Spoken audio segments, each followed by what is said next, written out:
Veo muchas caras ya conocidas de muchos amigos que se han institucionalizado en nuestro evento, lo cual me da mucho gusto. Y también veo muchas caras nuevas. Para las caras conocidas, muchas de las cosas que comenté aquí ya son más o menos conocidas, las hemos visto en alguna ocasión anterior, pero es un presupuesto para comprender el sentido del proyecto transnacional para la investigación jurídica, renovación de la investigación jurídica. Así que, bueno, me disculparán si ven algo que ya habían visto antes, a lo mejor alguna cosita que no se quedó clara por ahí se puede aclarar un poco más. Estaba moviendo esto para ti. Ok. Bueno, la pregunta de esta investigación fue ¿qué clase de investigadores estamos formando? Si hacemos un análisis de lo que está ocurriendo con respecto a otras áreas del conocimiento, aquí tendríamos nosotros una línea del tiempo, aquí tenemos la época del pensamiento meramente especulativo metafísico y aquí la época del pensamiento empirista. Nosotros, mientras en otras áreas del conocimiento hay mucho desarrollo aquí, e incluso esto, como veremos, está en crisis y se está pasando a un tercer tipo de epistemología, pues en el ámbito del derecho la investigación sigue haciéndose de carácter dogmático, documental, sin validación empírica y algo muy importante, bajo la formación de un operador jurídico. Es decir, no podemos pretender hacer investigación cuando la capacitación que tenemos es la de un abogado, la de un juez, la de un notario, que lo que hacen es ser capacitados para poder interpretar la ley, para poder hacer argumentos. La investigación requiere un tipo distinto de capacitación que en derecho sigue rezagada. Encontramos también una gran carencia en algunos de los andamios comunes de las demás disciplinas. Por el tipo de investigación que hago, estoy en contacto con muchas otras áreas del conocimiento y es muy curioso, psicólogos, antropólogos, sociólogos, no tienen ningún problema en hablar de interpretar estadísticas, de los resultados empíricos, de cómo se validan los resultados, y ahí la gente de derecho nos quedamos mudos. No sabemos cómo se hace estadística, no sabemos interpretar una gráfica, etc. Entonces nos hace falta adquirir una serie de andamios comunes a las de las demás disciplinas. Por otra parte, en nuestra formación tenemos una especie de Frankenstein epistémico. ¿Qué quiere decir esto? Si analizamos la historia de la epistemología, podemos pensar en una época del pensamiento griego, Platón, otra época que corresponde al pensamiento escolástico, otra época que corresponde al racionalismo y otra época que corresponde al empirismo. Pues resulta que pareciera que nuestro estilo de procesar la información es el resultado de pegar muchos cadáveres epistémicos en algún sentido. Y así, por ejemplo, resulta que no está ausente frecuentemente en derecho preguntarse ¿qué es X? ¿Qué es el derecho? ¿Cuál es la esencia del Estado? Lo cual nos remite a Platón y que está totalmente superado ya en el ámbito de la filosofía hace mucho tiempo. También tenemos influencia, por ejemplo, del pensamiento escolástico. Hay quien nos dice que la justicia es superior al derecho, pero una justicia metafísica. Ahí está Tomás de Aquino. El racionalismo sigue presente. Piensen, por ejemplo, en la dogmática penal. Es una herencia del idealismo alemán. ¿Y dónde están las categorías empíricas que validan todo lo que nos están diciendo quienes generan dogmática y especulativamente la teoría del delito y que hoy día no tiene ningún soporte empírico? Lo que nos están diciendo las ciencias cognitivas es que no tiene soporte empírico muchas de las categorías que utilizan los dogmáticos penales. Pero resulta que también hemos generado posturas de carácter empirista y así hablamos del positivismo. Y resulta que a veces hacemos combinaciones muy extrañas y llegamos a preguntar ¿cuál es la verdadera categoría del empirismo? Esencia platónica. ¿Cuál es la verdadera esencia del derecho? Entonces necesitamos revisar porque todos estos elementos tienen una serie de problemas que llevan a sincretismos muy difíciles de resolver. Un ejemplo de lo que esto significa, vemos noción verdadera de derecho. Fíjense ustedes, verdadera del derecho, ahí está metido el problema esencialista. El derecho es el orden social justo.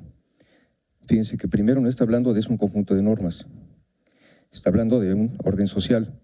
Hablan de Renard, etcétera. En efecto, como si de lo anterior se pudiera seguir algo. El derecho es la fuerza. O sea, de que es justo se sigue que es la fuerza.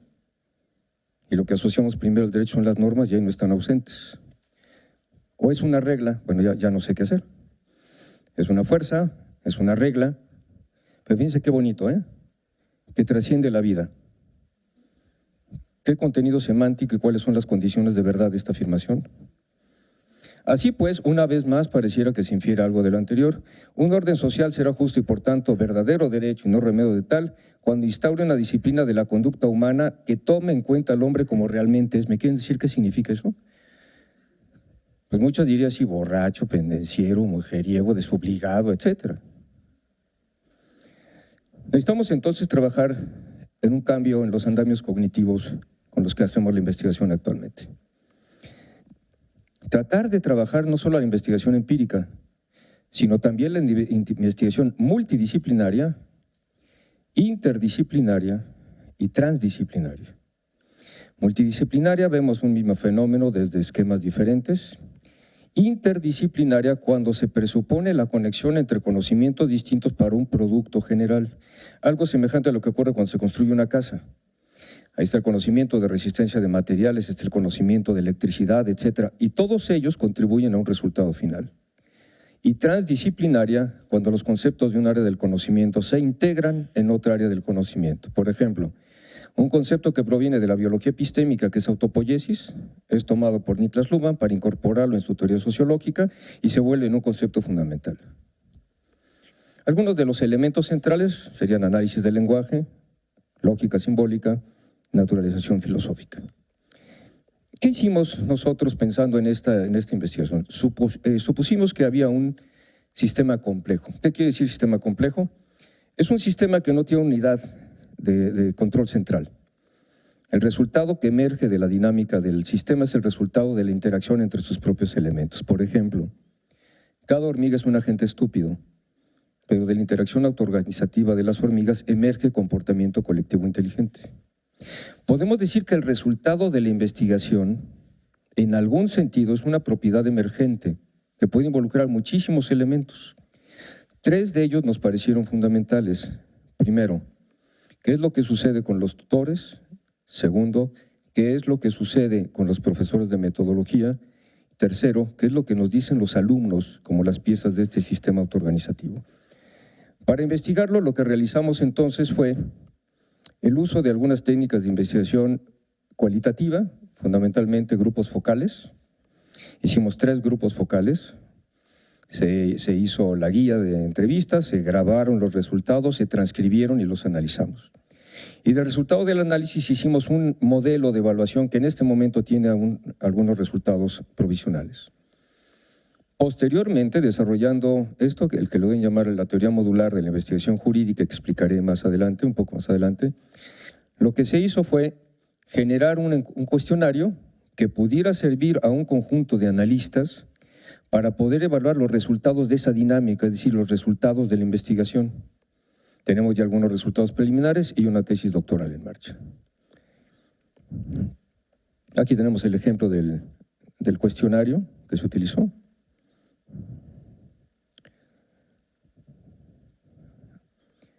Aquí están los 3 elementos del sistema, la referencia a los 3 grupos focales y el desarrollo de la metodología para la evaluación de la investigación. Se hizo un cuestionario, una matriz y veremos que ya hay algunos resultados. Solamente de manera muy breve, solo de forma ilustrativa. Por ejemplo, de la investigación de profesores de metodología, algunas críticas. Existe gran disparidad acerca de lo que entender por metodología de la investigación jurídica, lo cual también vimos en sus respuestas a los cuestionarios que les enviamos. Segundo, lo que se enseña como metodología es teórico y no se vincula con la práctica. La bibliografía es escasa, los profesores a veces carecen de la capacitación adecuada. Excepcionalmente se dedican a la investigación de manera profesional y no está orientada a resolver problemas. Algunas propuestas: fomentar dinámica de seminarios, distinguir claramente entre metodología y técnicas de la investigación, sobre lo cual hay mucha confusión. Pasando al otro de los agentes, a los tutores. Hace falta estandarizar la función de los tutores. Adolecen de formación como tutores y no existen protocolos para el trabajo de los tutores. Algunas de las quejas frecuentes que decían los alumnos es que los tutores muchas veces no les hacen caso. Entonces llegan y dicen, sí, vete a estudiar, está muy bonito tu tema, me ves aquí en un año y regresas y entonces ya nada más los palomeo. no hacen un acompañamiento. Propuestas, que sea un acompañamiento a lo largo del desarrollo de su investigación, que el tutor esté abierto y flexible para aprender con el tutorando y que no quiera forzar al tutorando a hacer la tesis sobre lo que él quiera hacer, fueron de las cosas que más nos refirieron. De los agentes socializadores, algunas propuestas, la integración de comités tutorales que continúe, que ha sido muy positiva. Los tutores deben tener una actividad investigadora. Y de los alumnos, críticas. La formación en las facultades de Derecho no permite que seamos interlocutores válidos con otras áreas del conocimiento. Frecuentemente los estudiantes de posgrado se tienen que ir a otras facultades a aprender herramientas metodológicas que no les estamos dando. Los alumnos aprenden en la práctica más que en las aulas. Los tutores desatienden a sus tutorandos o no respetan la libertad de la elección de sus temas. Se exigen justificadamente muchas cuartillas, es una especie de entrega de avances por kilo, lo cual resulta muy problemático, porque la investigación en realidad es un proceso que se construye internamente y es un sistema que se va modificando hacia atrás conforme va avanzando. Si lo que hacemos es exigir avances por páginas, lo que estamos haciendo es coartar la posibilidad del diseño dinámico de la investigación en su conjunto. Y además no se justifica. Muchos de los grandes autores no alcanzarían este número de páginas. Yo creo que Hart no llega a las 250 páginas en el concepto del derecho. Otro de los problemas que refieren es que los protocolos son muy rígidos, que constriñas a los alumnos a que el protocolo inicial sea el que determina el resto de su investigación, carece de sentido, porque en realidad el protocolo de investigación corresponde a una fase avanzada de la investigación, cuando ya sé qué investigar, ya tengo identificadas las fuentes, ya tengo claros los métodos y el problema.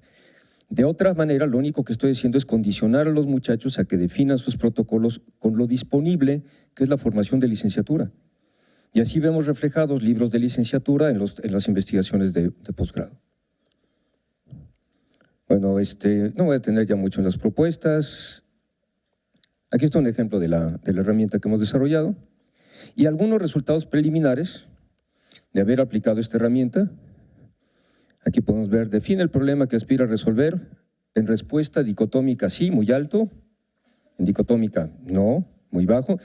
Pero cuando nos metemos a contenido, no nada más a la respuesta dicotómica de la declaración de que sí van a hacer caso de un problema, vemos que la supuesta definición del problema es muy difusa o simplemente no se define un problema. Por ejemplo, resolver el fenómeno del terrorismo estatal en contra del derecho a la resistencia de la sociedad civil. Primero, resolver no es un problema de una tesis, eso es un problema de diseño de políticas públicas.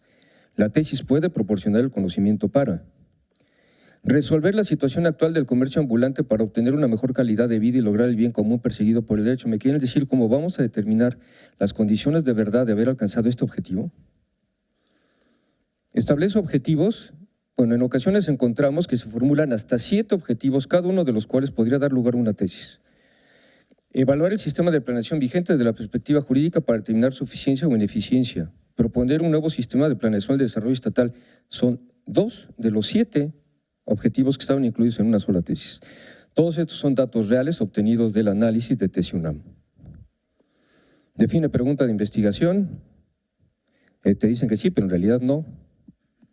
Las hipótesis. Nada más vean esto.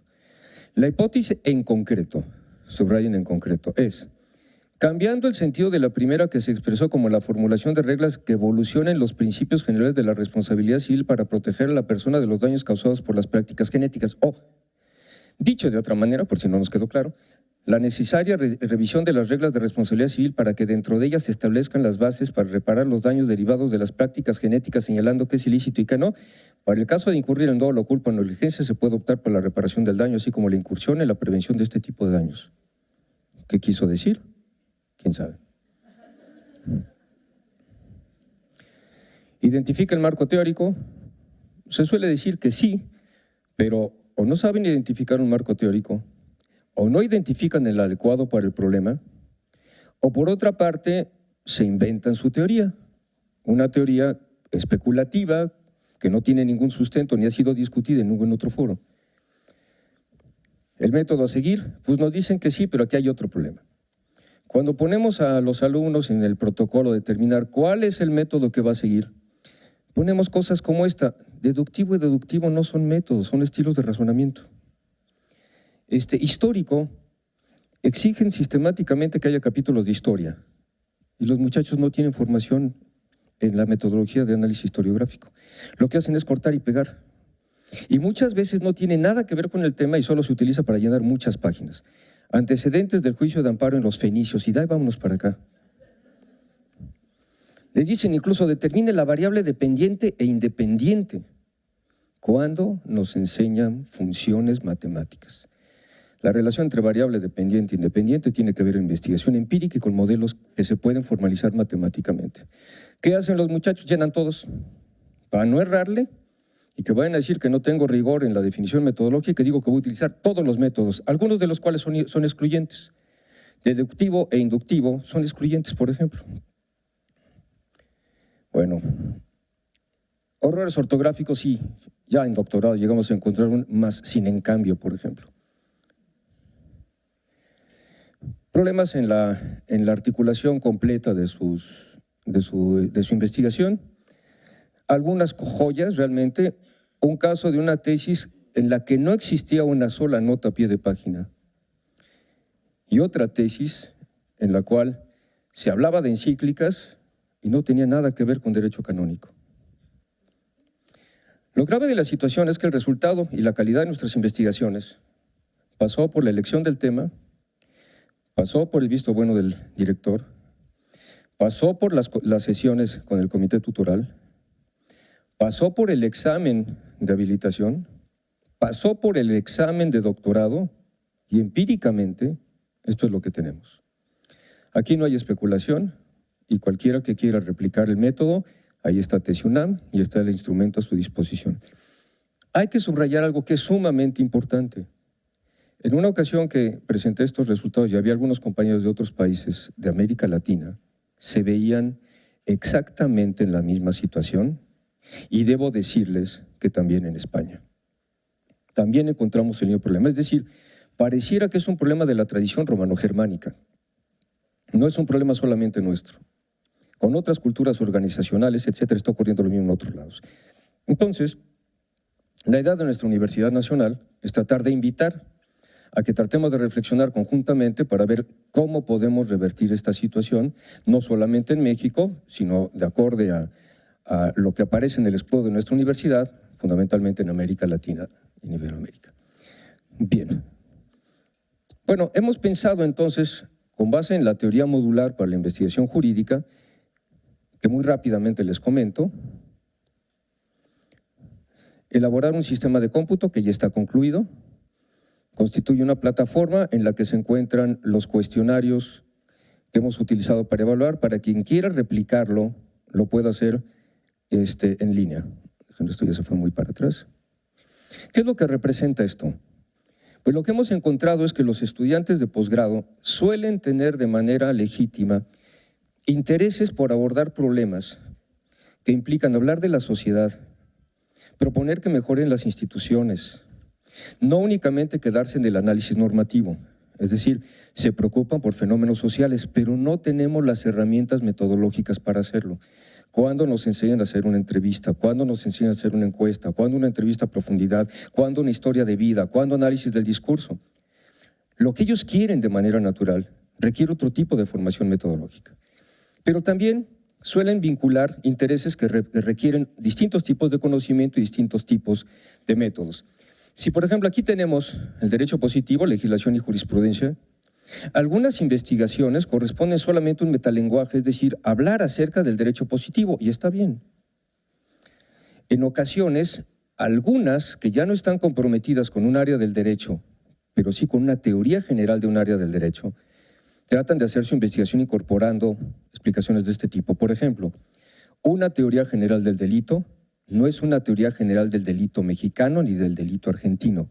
Subes a un nivel de abstracción dogmático diferente. Además, aquí tenemos paradigmas. No es lo mismo ser finalista que causalista, que lógico-matemático, que funcionalista. En un nivel superior tenemos teorías generales del derecho que de manera transversal van por distintas áreas del conocimiento. Por ejemplo, lógica jurídica ya no está comprometida solo con el derecho penal, está comprometida con todas las áreas del derecho, pero solo en lo que se refiere a la lógica jurídica. No hablamos de lógica jurídica del derecho penal, ni lógica jurídica, etcétera. Argumentación jurídica es otro ejemplo. Teorías más generales. Aquí el problema ya es a nivel de abstracción, las condiciones de pensabilidad del fenómeno jurídico. Aquí es donde tenemos teoría general del derecho o filosofía del derecho. Y hay escuelas. Está Kelsen, están los analíticos, están los critical legal studies, está el análisis económico del derecho. Disciplinas próximas al derecho, no estrictamente jurídicas, pero muy relevantes y sobre las cuales también tenemos que reforzar nuestra formación, son filosofía política y filosofía moral. Pero filosofía política ya no solo anclada en la Ilustración. No pasamos de respetar las mismas fórmulas sistemáticamente y les preguntamos a los alumnos, ¿qué sabes de Hobbes? Pues que el hombre es el lobo del hombre, ¿cómo es? Y de justo, pues que el contrato social. Pero ¿y dónde quedan las teorías contemporáneas de la justicia distributiva? ¿Dónde está John Rawls? ¿Dónde está la discusión entre Rawls y Nozick? ¿Dónde están las teorías contemporáneas de ética? ¿Dónde está la diferencia entre ética analítica, ética descriptiva, ética normativa? ¿Dónde está McIntyre? ¿Dónde está Amartya Sen? Nada de esto estamos atendiendo. Sin embargo, también podemos encontrar investigación transdisciplinaria y algo que va a ser muy relevante en el esfuerzo que trataremos de echar a andar, la investigación empírica, a través de análisis cuantitativos o de análisis cualitativos. Bueno, con base en esta teoría modular es que se desarrolló este cuestionario, del cual ya tenemos algunas respuestas provisionales, y se ha generado la plataforma que les vamos a enseñar a continuación. ¿Podríamos verla, Pati, por favor? La idea de la plataforma es la siguiente. Un administrador central, que estaría aquí ubicado en el instituto, especialmente, bueno, pues de momento sería yo, y la posibilidad de generar administradores locales, incluso no solo de distintas entidades, sino de distintos países, que estuvieran interesados en utilizar también esta plataforma para poder obtener resultados globales de qué es lo que está pasando con la calidad de la investigación. Lo que vamos a ver en este momento corresponde primero al módulo de la plataforma que correspondería a un analista. Después vamos a ver el módulo que correspondería a un administrador derivado. ¿De acuerdo? Entonces, si podemos empezar, Pati. Bueno, esto lo pueden ver en la página del instituto. Hay una parte de la página del instituto donde están las distintas líneas de investigación que tenemos. Ahí está la nuestra, metodología de la investigación, etcétera. La abren, se meten en investigación. Van a entrar aquí donde habla de calidad de la investigación jurídica. Después se encuentra aquí plataforma de la medición de la calidad de investigación jurídica. Abren ahí. Y aquí tenemos ya la bienvenida para la plataforma. Podemos ingresar. Aquí procede a dar las claves correspondientes que se asignarían a los administradores de la plataforma o en su caso también a los propios analistas. Los analistas deben ser previamente habilitados en teoría modular y al mismo tiempo en qué consistieron los distintos cuestionarios. Ingresamos aquí y aquí podemos ver en esta pantalla el nombre de una tesis, el autor, el año, la posibilidad de visualizar la tesis. Si la tesis aquí corresponde ya al trabajo de contestar el cuestionario y la posibilidad de cerrarlo. Si abrimos aquí, Pati, aquí donde estamos, aquí tenemos una página de inicio, que es la que ustedes ya vieron en investigación. Si la abrimos, Pati, por favor. Aquí tenemos una explicación de la teoría modular. Regresamos, Pati. Y aquí vemos la lista de las tesis que están cargadas en la plataforma, que en este caso corresponden a la muestra representativa de las que se encuentran en Tesis UNAM. Aquí tienen ustedes el nombre de las tesis, los autores. Las que están disponibles son las que se encuentran en verde con más. Las que están asignadas son las que se encuentran ya con este símbolo. Supongamos que alguno de ustedes es un analista y quiere trabajar algunas de las disponibles. ¿Sí podemos ver una, Pati? Sí, selecciona una, por favor.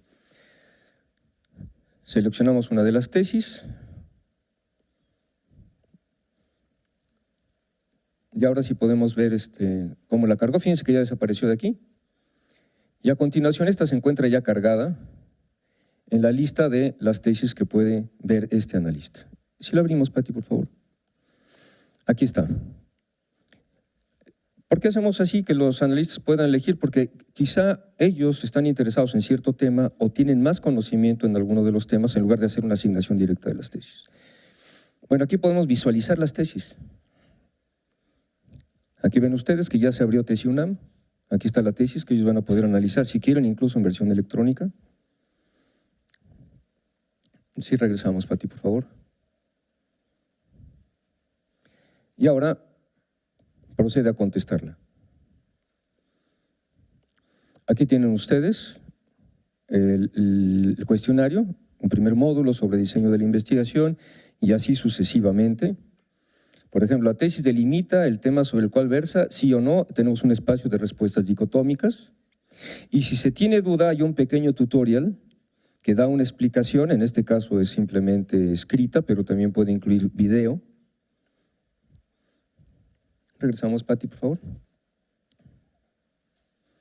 Si podemos bajar rápidamente, todas estas son respuestas dicotómicas, pero es de esta. Espera un momentito donde podemos tener campo abierto, Pati, por favor.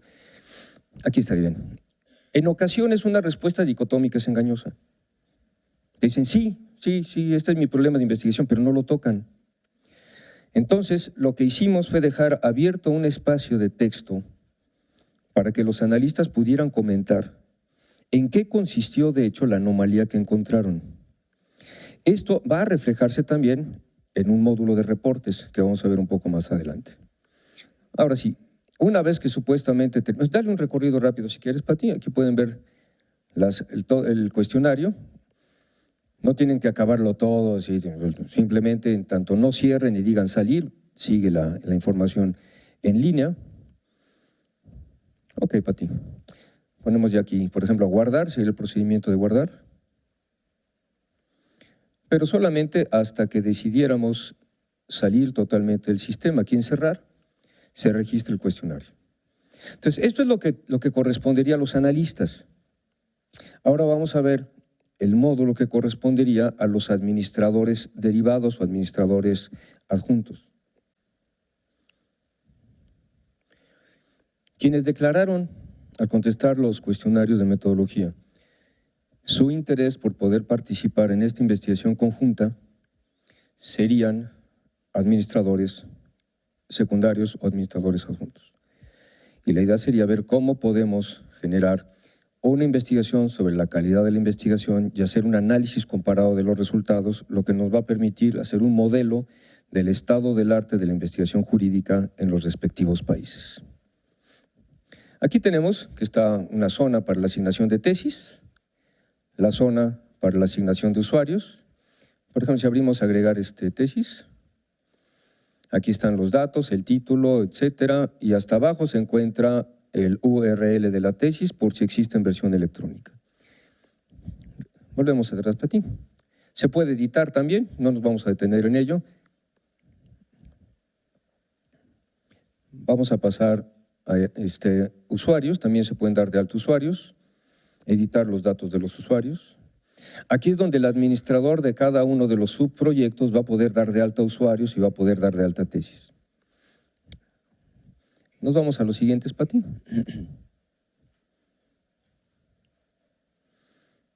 Vamos a reportes. En reportes tenemos un conteo general. Esto es lo que nos permite hacer el modelo. Aquí tenemos un ejemplo de un pequeño proyecto. Un analista cuenta con 2 tesis y aquí podemos ver qué es lo que respondió para cada una de las tesis, en una sí, en una no. A continuación tenemos el porcentaje de respuesta dada a cada una de las preguntas por cada una de las tesis. Pasamos al siguiente, Pati. En el filtro de respuestas, lo que podemos tener es un histograma que nos representa gráficamente cuál fue el número de respuestas que se dieron a cada uno de los distintos ítems. Y en esta parte de abajo es donde aparecerían los comentarios de texto abierto realizados por los analistas y sobre los cuales podemos hacer un análisis muy cualitativo, no cuantitativo, sino muy cualitativo. Siguiente, Pati. También podemos ver que hay un histograma de barras que nos está representando el porcentaje de tesis que han tocado cada uno de los puntos del cuestionario. Y si apretamos, por ejemplo, sobre una de las barras, se abre cuáles son los submódulos de cada uno de los módulos de evaluación. A su vez podemos presionar este y así sucesivamente hasta que nos aparezca un color gris que indica que más allá de ese punto ya no se hizo ningún análisis. Siguiente, Pati. Y por último también tenemos otra estrategia de graficación que consiste en una estructura arborescente que refleja también la estructura del cuestionario y a su vez de la teoría modular, en la cual noten ustedes cómo nos indica la trayectoria dentro de toda la teoría, nos lo pone en un color diferente y nos indica cuál es el porcentaje correspondiente a las respuestas asignadas por el analista en la totalidad de las tesis que he estado analizando sobre la base. De esta manera lo que podemos tener es un modelo tanto cuantitativo como cualitativo de la calidad de la investigación. Podríamos, por ejemplo, saber cuántas tesis trabajan módulo de investigación empírica. De ese total de tesis, ¿cuántas de ellas utilizan métodos de carácter cualitativo? ¿Cuáles utilizan un método de análisis cualitativo determinado? ¿Cuáles de ellas, además, hacen análisis normativo? ¿Cuáles de ellas revisan técnicas de interpretación y qué técnica en concreto? De tal suerte que, como verán, la plataforma es una versión automatizada de la teoría modular que nos permite a un nivel de profundidad muy exhaustivo poder conocer cuál es el estado del arte de nuestras investigaciones y a partir de eso poder tomar estrategias. Por ejemplo, veo que está desatendida totalmente investigación cuantitativa, sé que debo reforzar la formación en investigación cuantitativa, por ejemplo.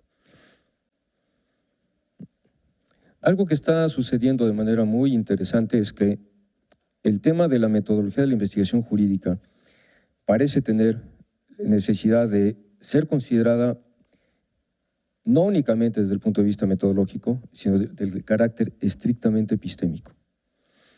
La pregunta central es, ¿y podemos decir que hay algo que tenga identidad epistémica como metodología de la investigación jurídica? Esa es una pregunta muy importante que es la que vamos a abordar aquí, porque en los textos analizados, en un estudio comparado de textos sobre metodología del derecho, no encontramos una respuesta satisfactoria que nos permita definir qué significa metodología de la investigación jurídica, ni qué tipos de metodologías de la investigación ligadas con distintos tipos de problemas. Con esto concluimos. Muchas gracias y estoy a sus órdenes por cualquier pregunta.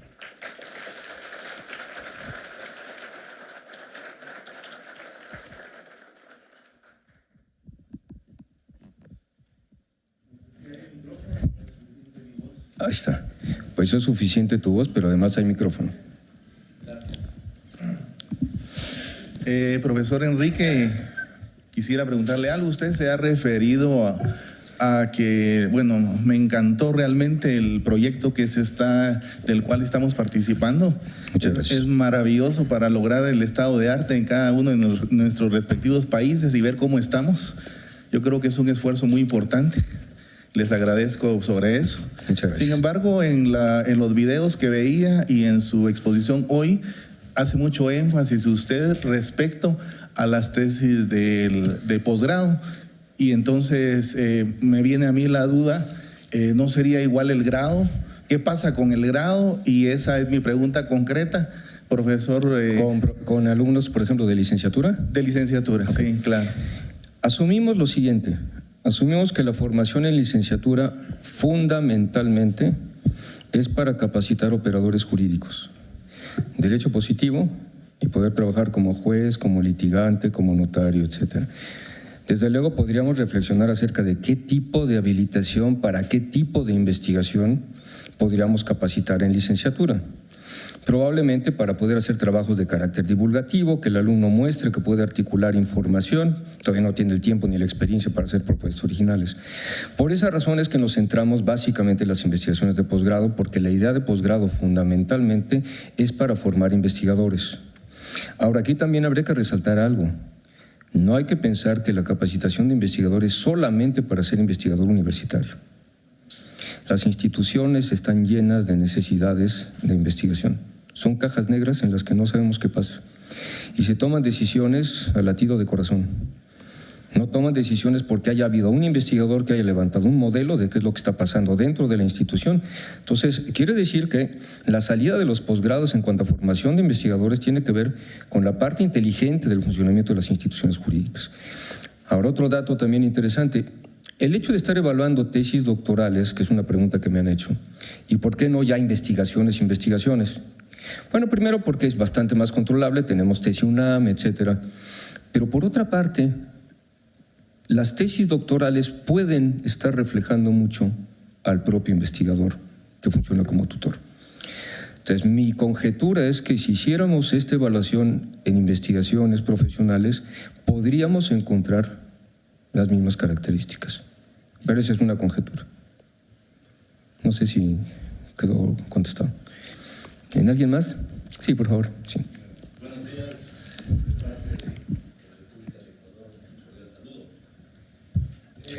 En la ponencia, el doctor habla mucho y prácticamente la primera interrogante que me sale en investigación jurídica, ¿qué se investiga?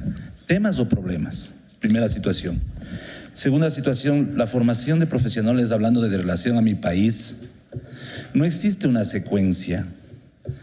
Lastimosamente, las universidades y escuelas politécnicas del Ecuador, simplemente el profesor de Derecho es un especialista en la rama, más no en la pedagogía, que no hemos topado acá, ni en la didáctica, mucho menos en la investigación. Así es. Punto uno.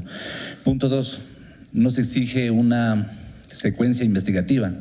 En el caso del Derecho, en la Universidad Nacional de Chimborazo, donde yo soy docente investigador, se denota de que en primer semestre se da metodología de la investigación y técnicas de estudio, y en noveno se da proyectos de investigación o trabajos de titulación, situación que lo deja en el limbo tanto al docente como al estudiante, y ahí hay problemas en obtención de su título profesional.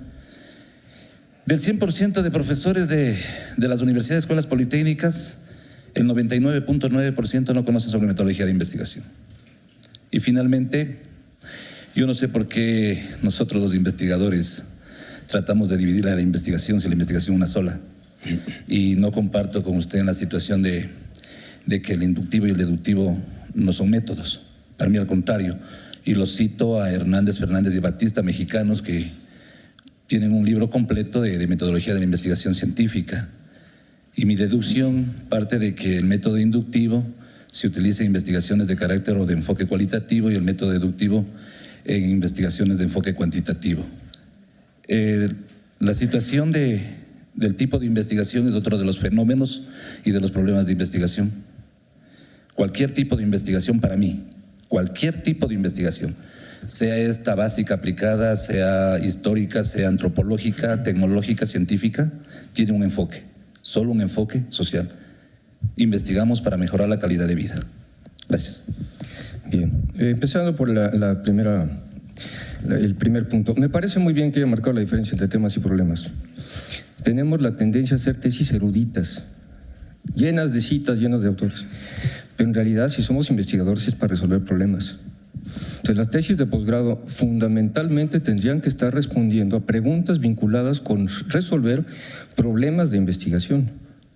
No llenarnos de erudición, porque esas tesis, la más de las veces, duermen el sueño de los justos sin que nadie las consulte y sin que se hayan tenido ningún tipo de impacto. Con respecto a la idea de los métodos, que todo sea inductivo y que todo sea social, yo no sé dónde cabría ahí, por ejemplo, una investigación de lógica deóntica. Porque una investigación de lógica deóntica no tiene nada que ver con fenómenos sociales. O una investigación estrictamente analítica, nada tiene que ver con fenómenos directamente sociales.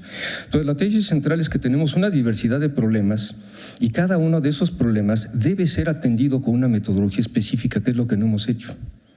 No puedo tratar de resolver un problema de historia con un cuestionario. ¿A quién le pregunto? Por ejemplo. Sobre inductivo y deductivo en los trabajos de filosofía de la ciencia se puede ver a Hempel, por ejemplo, a Nagel, por ejemplo. Inducción y deducción son básicamente estilos de razonamiento que pueden utilizarse para obtener generalizaciones, método inductivo-deductivo. Pero no es propiamente un algoritmo de investigación, como sí sucede con otras técnicas de investigación que implican un algoritmo con una serie de pasos, etc. Entonces, el doctor Carlos Reyes, por favor. Bueno, muchas gracias. Primero, Enrique, le he dado, pues, he estado contigo desde algunas ediciones anteriores. Desde el principio. Viendo que se hace esto y la razón que yo tengo no es desinteresada. Eres prácticamente, te lo comenté desde el principio, una de las razones por las cuales a mí me interesa muchísimo implementar y corregir errores que hay aquí en la investigación. Hemos visto, y lo hemos visto juntos, trabajos de investigación de muy mala calidad que a veces son producto de una deficiencia en la investigación, pero también son producto de una deficiencia en la tutoría. Así es. Entonces, para nosotros, nuestro cuerpo de tutores del programa de posgrado en Derecho, también comparto lo que dice quien me antecedió en la palabra, muchas veces son especialistas en alguna rama del derecho. Y muchos de nosotros no tenemos una formación estricta, incluyéndome yo mismo, una formación estricta en metodología de la investigación. Entonces, a mí sí me interesa muchísimo que en este congreso que se va a presentar aquí, este binomio, pues, investigación y enseñanza, se van a plantear quizá más que soluciones muchos problemas en la investigación. Sí. Y eso a mí sí me interesa muchísimo tenerlo claro, porque la única manera en la que creo que nuestro método de investigación aquí en el posgrado va a ser necesariamente identificando cuáles son esos errores que muchas veces no sabemos nosotros mismos cuáles son. Yo quisiera entender, pues, que las deficiencias que tú has marcado aquí ahora, de que si vamos a hacer un estudio sociológico y no tenemos la herramienta sociológica, pues a mí me parece muy difícil que yo como tutor pueda tener y dominar todos los espectros para poder hacer una tutoría efectiva en un estudiante. Entonces yo tengo que hacer uso de las herramientas que tengo a mi alcance, pero tiene, como lo hemos dicho en otras ocasiones, tiene que haber un piso mínimo. Incluso tenemos que subir un escalón más en ese piso para que, coincido en que todos estos cursos de metodología tienen que ser impartidos a todos los que van a hacer una tesis doctoral, pero incluyendo los propios tutores tienen que recibir estos cursos. Y ahí es donde quiero yo hacer esa petición, más que pregunta, quiero hacer esa petición específica para ti, de que se ponga, vi por ahí que tenías un protocolo que seguramente se va a platicar más adelante. Quiero que esto sea, digamos que mucho más generalizado, hacerlo inmediata e incondicionalmente obligatorio para todos los estudiantes y tutores del programa de posgrado. Esa sería la petición que yo haría en la medida de las posibilidades que tiene. Muchísimas gracias. Debo decir que la intención de este congreso no es que sea un congreso más donde la gente llega como en una pasarela y entonces expone las cosas que está trabajando, mira qué bonito modelo y se acabó. La idea es que podamos mover y tener impacto en las instituciones. Y para eso sí deseo dejar muy claro mi agradecimiento al doctor Carlos Reyes, porque está totalmente abierto desde la institución a ver cuáles son los problemas de fondo y tratar de resolverlos. En muchas ocasiones en nuestra cultura lo que se trata de hacer es evitar, no hagas ruido, que no se vaya a ver que las cosas están mal. El doctor Reyes ha corrido los riesgos de estar conmigo en presentaciones en otras instituciones, en Acatlán, en Aragón, y presentar valientemente cuáles son los problemas que tenemos para tratar de resolverlos de fondo. Creo que esta es la actitud institucional que hará posible que esto no se quede solamente en pláticas y en memorias de investigación. Eso es fundamental. Entonces, una vez más, muchas gracias a Carlos por su apertura. Y lo que has referido, desde luego, está vinculado con lo que motivó la investigación desde un punto de vista de teoría de los sistemas complejos. No podemos marcar que sea un culpable. Es el resultado de la interacción autoorganizativa de muchísimos factores, muchos factores políticos, económicos, etcétera, que se tienen que enfrentar. Con respecto al tema de tutores, también, gracias al doctor Reyes, tuve la oportunidad de dar 2 cursos sobre metodología de la investigación a 2 grupos de tutores en la división de posgrado de la facultad. Y déjenme decirles que fueron de lo más grato, fue un espíritu muy crítico de los propios tutores, muy abierto, se reconocían los problemas, se buscaron estrategias de solución. Por ahí teníamos la idea de generar un protocolo conjunto para el tutor, que resultó sumamente fructífero. Esperamos que ese ejercicio pueda continuar. y sobre todo la apertura de reconocer efectivamente eso es lo que pasa, efectivamente esa es una deficiencia que tenemos. Y es algo que sí creo que podremos tratar de resolver a la brevedad posible. ¿Cómo podemos formar investigadores si no tenemos la capacitación de investigador en quienes los van a formar? Y una vez más, pues muchas gracias a Carlos porque ha estado con nosotros desde el inicio de nuestro evento sin ningún tipo de simulación, con toda la valentía que nos hace falta últimamente en nuestras responsabilidades y nuestros responsables públicos. Por favor. Sí.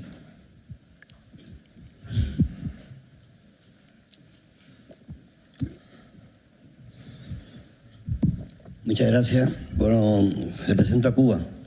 Ante todo, reconocer la alta calidad de la ponencia del doctor Cáceres, que realmente nos ha traído buenas reflexiones.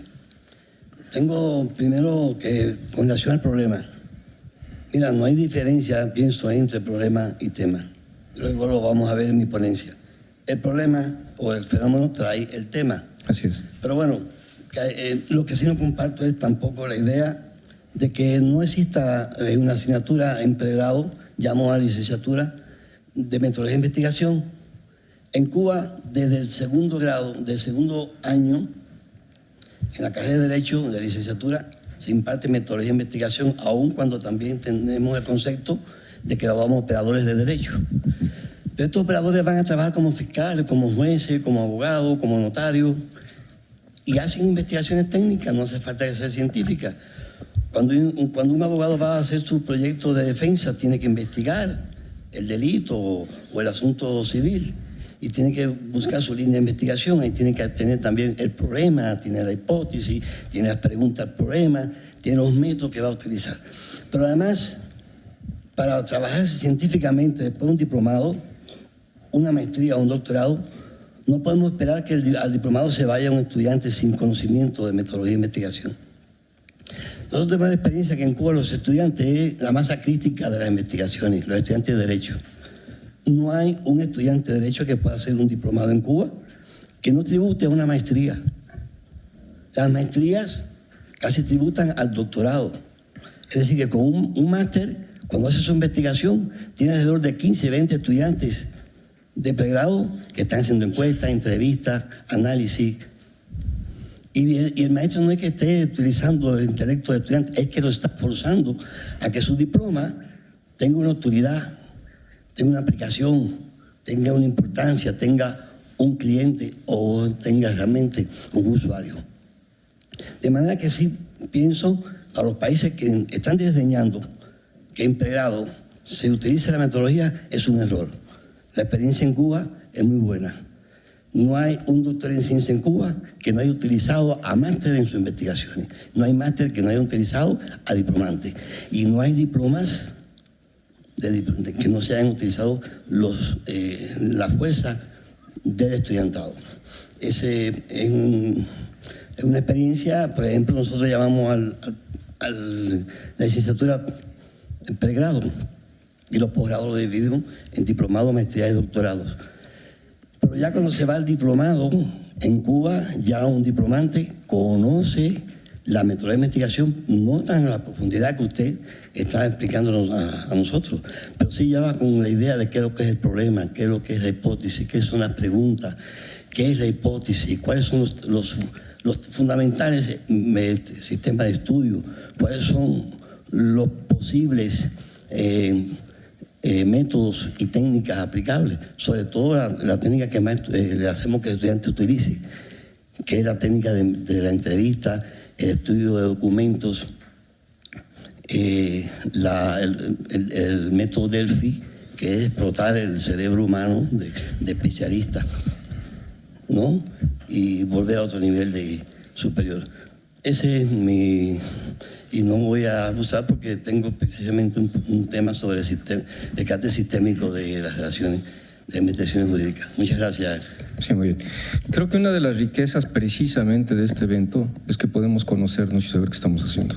Yo había tenido oportunidad de platicar con el profesor y sí me llamó mucho la atención que él me comentaba que en Cuba desde el inicio los están habilitando en técnicas de investigación. Ahora, aquí quizá habría que señalar algo con toda precisión. técnicas de investigación o hablar de investigación y ciencia se hace desde la secundaria, desde la preparatoria. En CCH, por ejemplo, los habilitan mucho en técnicas de investigación social. El punto es, cuando estamos formando juristas, ¿qué tipo de investigación, en qué nivel? Desde luego que un abogado debe saber investigar, pero debe saber investigar para tu caso. Y una cosa es investigar para tu caso y otra cosa es investigar para ver cuáles son los patrones o las frecuencias estadísticas que dan lugar a la coherencia de las respuestas que dan los tribunales en un tema específico. Eso ya no corresponde a alguien que tenga la formación para poder llevar un caso en un despacho. Este segundo tipo de formación es la que en muchas partes hemos pensado debe seguirse a nivel de posgrado. Pero desde luego que va a ser muy rica el conocer qué es lo que se está haciendo y ubicar dónde nos correspondería hacerlo y a ver hasta qué tanto podemos más o menos estandarizar situaciones.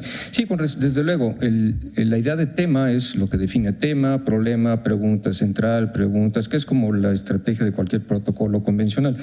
Yo me refería anteriormente a quienes solamente tocan tema y no están preocupados por problemas, porque puedes poner tema, juicio de amparo, y te va solamente a dar una enorme cantidad de narrativa acerca del juicio de amparo, historia del juicio de amparo en distintos países, historia de las reformas del juicio de amparo, y cuando tocaste el problema que tienen los tribunales constitucionales, por ejemplo, o la relación entre el juicio de amparo y la reforma al primero constitucional que incorpora derechos humanos.